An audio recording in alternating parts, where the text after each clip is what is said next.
नमस्कार, मैं आर के सक्सेना, मास्टरमाइंड कोचिंग रीवा मध्य प्रदेश। और आज मेरी ये सिविल जज एडीपीओ की स्पेशल क्लास है, ऑफलाइन क्लास है, जिसका आपको लाइव वीडियो दिखाया जा रहा है। तो आज हमारा टॉप सब्जेक्ट क्या है आपका? आईपीसी 1860।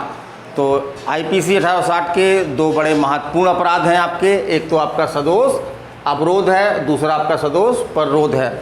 तो इनसे आपके क्वेश्चन एग्जाम में बनते हैं। तो मैं सिर्फ आपको उतना ही बताना चाहूँगा जहाँ से आपके क्वेश्चन आते हैं। मैंने इसको ज़्यादा फैलाने का प्रयास नहीं किया है। तो चलिए हम चलते हैं इस क्लास में। तो पहले हम देखते हैं ये क्लास हमारी कौन सी है। आईपीसी की 38वीं क्लास है ये। तो पहले हम देखते हैं धारा 339। तो 339 में जो है वो सदोष अवरोध क्या है, इसको परिभाषित किया गया है। तो ये आपके एग्जाम में क्वेश्चन बनता है कि सदोष अवरोध को किस धारा में परिभाषित किया गया है। तो धारा कौन सी है आपकी? कौन सी है? 339 है ना। अब इसकी परिभाषा क्या दी गई है? ये परिभाषा हमने हूबहू लिखी हुई है, लेकिन इसको हम मौलिक शब्दों में समझाएंगे।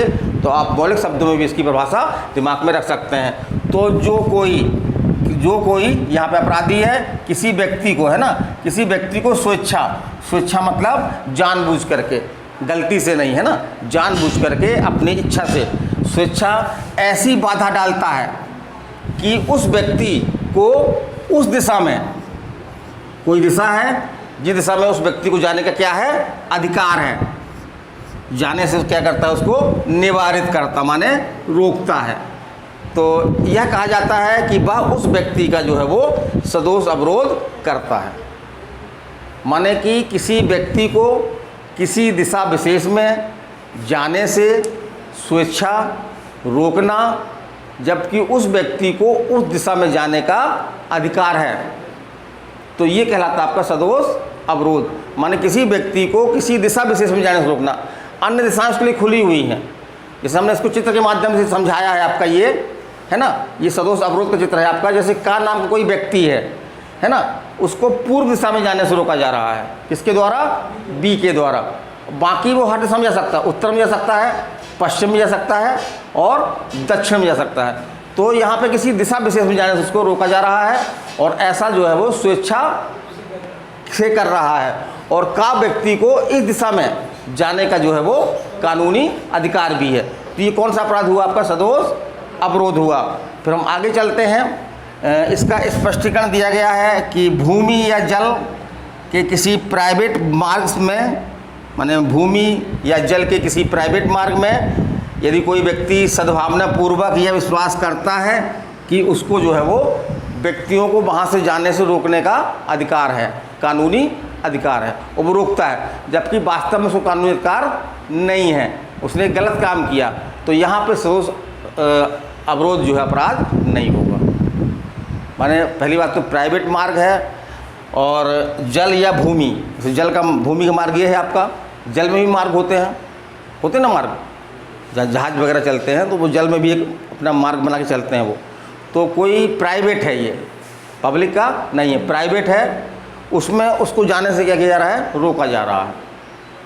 किसी दिशा विशेष में जाने से उसको जो है वो रोक रहा है, और वो इस नाते रोक रहा है कि हमको इस तरह का अधिकार है रोकने का, जबकि वास्तविकता क्या है? उसको रोकने का अधिकार नहीं है। तो चूंकि यहाँ पे वो सद्भावनापूर्वक काम कर रहा है ना, इसलिए यहाँ पे अपराध नहीं होगा। फिर इसमें एक दृष्टांत दिया गया है, दृष्टांत एग्जाम में आया है आपके ये, कि का एक मार्ग में जिससे होकर जाने का या को अधिकार है। माने कोई मार्ग है जिसपे जाने का या को जो है वो अधिकार है। का क्या करता है? सद्भावना पूर्वक यह विश्वास ना रखते हुए कि उसको रोकने का अधिकार है।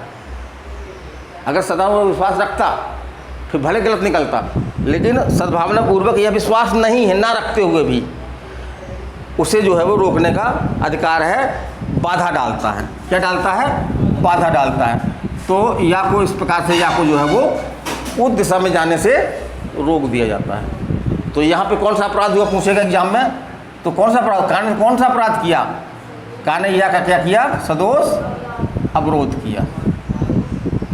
अब एक बात हम यहाँ बताना चाह रहे हैं, जैसे कि ये बात है आपका, ये एग्जाम में आया है कि भाई किसी व्यक्ति को सदोष अवरोध में किसी दिशा विशेष में जाने से रोका जाता है, माने उसकी स्वतंत्रता पर जो है वो आंशिक अवरोध है, ये पूर्ण नहीं है ना भाई। सभी दिशाओं में जाने से रोके तो पूर्ण अवरोध होता उसकी स्वतंत्रता पर, तो ये आंशिक अवरोध। तो वही लिखा हुआ है कि स्वतंत्रता पर आंशिक अवरोध है, अर्थात व्यक्ति अन्य दिशा में जा सकता है, अन्य दिशा में जाने के लिए जो है वो स्वतंत्र है। अब इसका हम चित्र बता दिया, चित्र समझ गए आप, ये है ना। ये कौन सा बन रहा है कि सदोष अवरोध बन रहा है, क्योंकि केवल एक दिशा में जाने से उसको जो है वो बी द्वारा रोका जा रहा है, जबकि इसको एक दिशा में जाने का क्या है, अधिकार है। तो यहाँ पे कौन सा अवरोध अपराध बना आपका, सदोष अवरोध। तो सदोष अवरोध में किसी एक दिशा विशेष में जाने से रोका जाता है, जबकि दूसरा हम पढ़ेंगे अभी सदोष परिरोध, तो उसमें सभी दिशाओं में जाने से रोका जाता है। सदोष अवरोध का ही बड़ा रूप है वो, उसमें किसी एक दिशा में नहीं बल्कि पूरे दिशाओं में जाने से रोक दिया जाता है।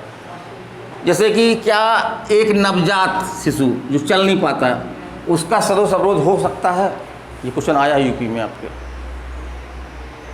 भाई एक नवजात शिशु है जो चल फिर नहीं सकता, तो जाने का सवाल ही नहीं है, लेकिन उसको भी अधिकार होता बाहर जाने का, उसके माँ बाप ले जाए, अभिभावक ले जाएँ उसको।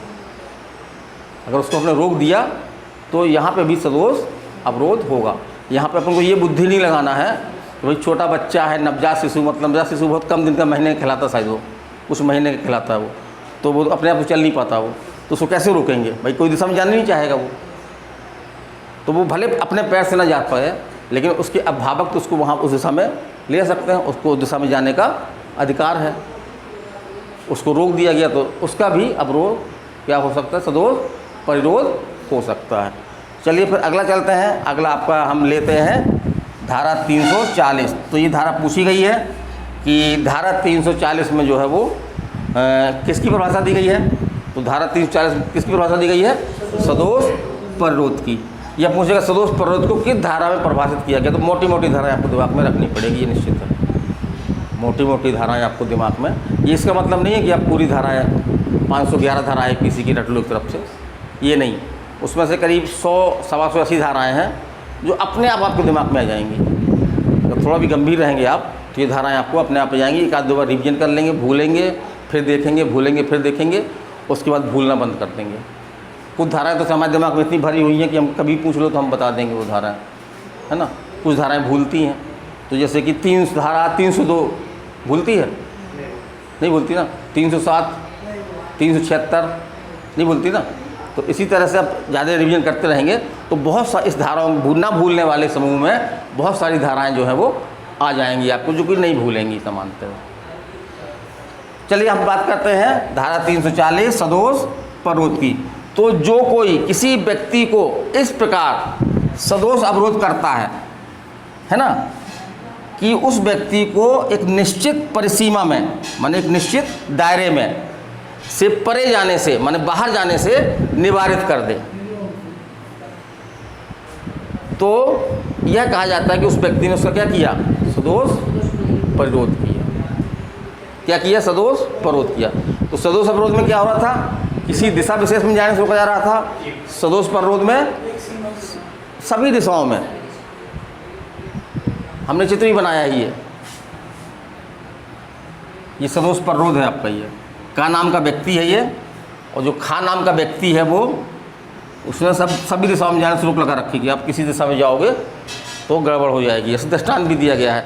जैसे का है, एक का नाम का व्यक्ति है, क्या करता है, या को एक दीवार से घिरे हुए स्थान में जो है वो प्रवेश करा करके और बाहर से जो है वो क्या मार देता है, ताला लगा देता है। अब वो उस कमरे के अंदर, घर के अंदर जो है वो दीवार के अंदर जो है घिर गया, अब वो किसी दिशा में नहीं जा पा रहा। तो यहाँ कौन सा अपराध हुआ, सदोष परिरोध हुआ। जिस दूसरा दृष्टांत दिया गया है इसमें भी वही चीज़ है आपका, दृष्टांत खा नंबर ये।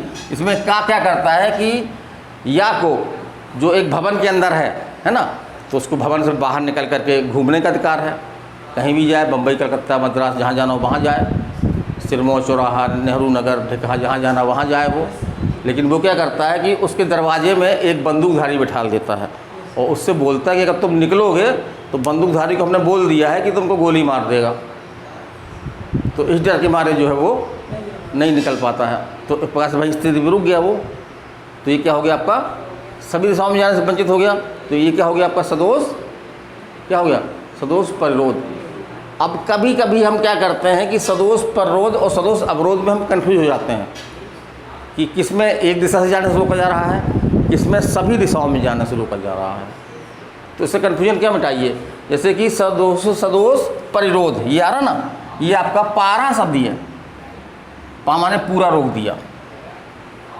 एक ट्रिक बना लिया अपन ने ताकि अपन को दोनों में कन्फ्यूजन ना रहे। सदोष अवरोध एक दिशा में और सदोष परिरोध, तो पा रहा, पा से अपन ने क्या बना दिया कि पूरी दिशाओं में जाने से रोक दिया। तो इस तरह से अपन कन्फ्यूज नहीं रहेंगे सदोष अवरोध और सदोष परिरोध के बीच में कि सदोष अवरोध में किसी दिशा विशेष में जाने से रोका जाता है, सदोष परिरोध में सभी दिशाओं में जाने से रोका जाता है। और ये काम कैसे होता है, स्वेच्छा होता है। कभी कभी हम ना चाहते हुए भी जो है वो इस तरह काम से हो जाते हैं, तो वो अपराध नहीं है।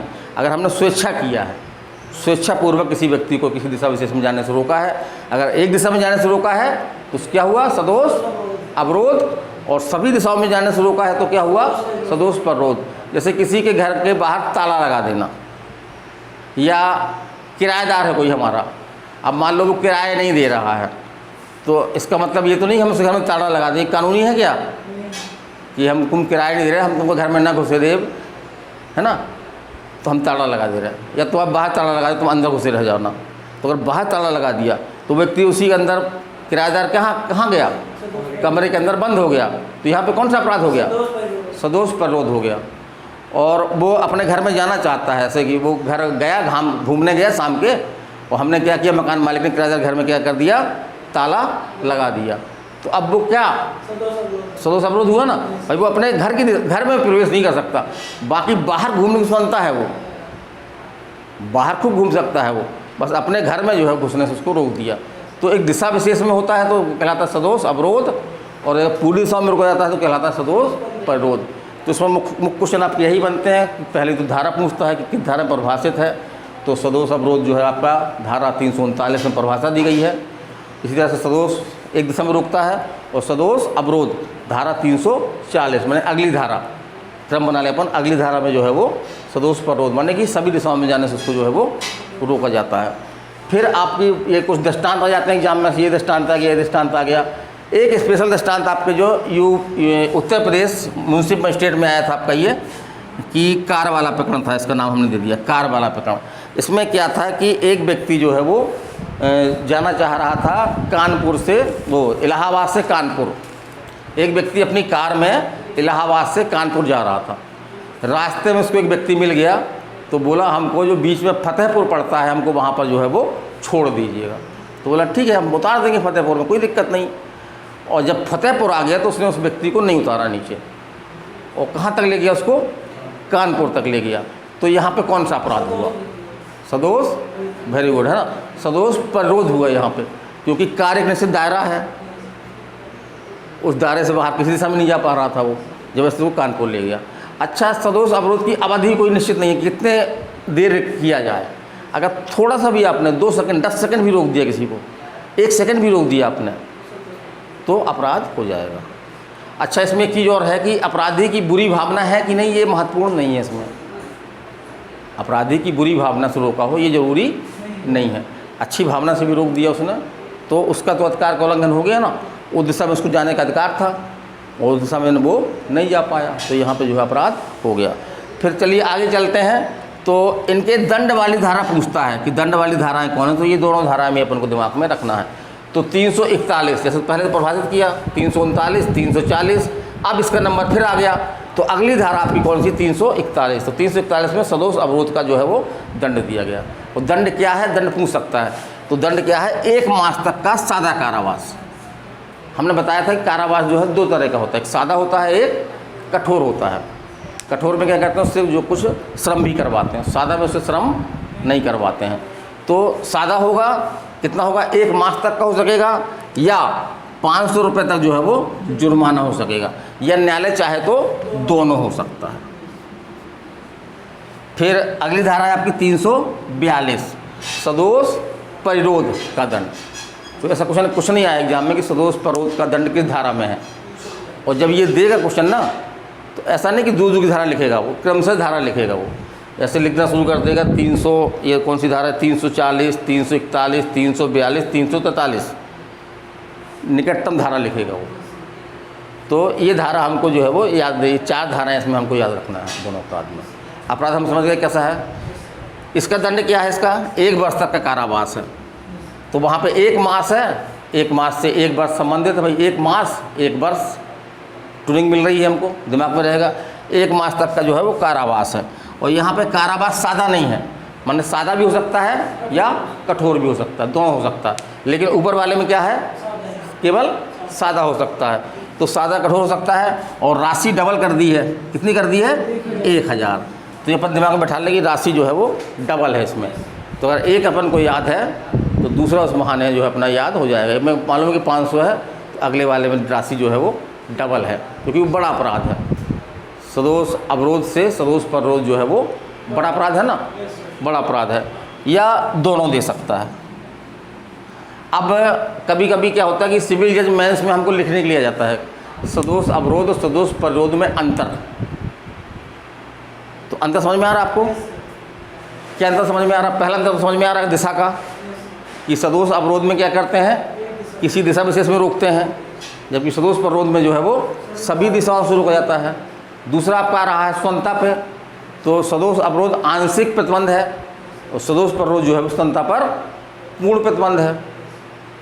फिर हम ये कह सकते हैं कि सदोष परिरोध में सदोष अवरोध भी आता है, लेकिन सदोष अवरोध में सदोष पररोध नहीं आता ना, एक दिशा में रुक ही जा रहा है। तो इतना ही है आज, है ना। ये हमारी क्लास थी आपकी IPC 60। मैंने सदोष अवरोध सदोष पररोध क्या है, इसका दंड क्या है, दोनों में क्या अंतर है, इसको समझाने का बड़ा ही सरल भाषा में प्रयास किया है। मैं अपने प्रयास में कहाँ तक सफल हुआ इसका आप मैसेज करके हमको बताएं। तो चलिए फिर कल हम फिर मिलेंगे एक नए वीडियो के साथ में IPC के। नमस्कार, धन्यवाद।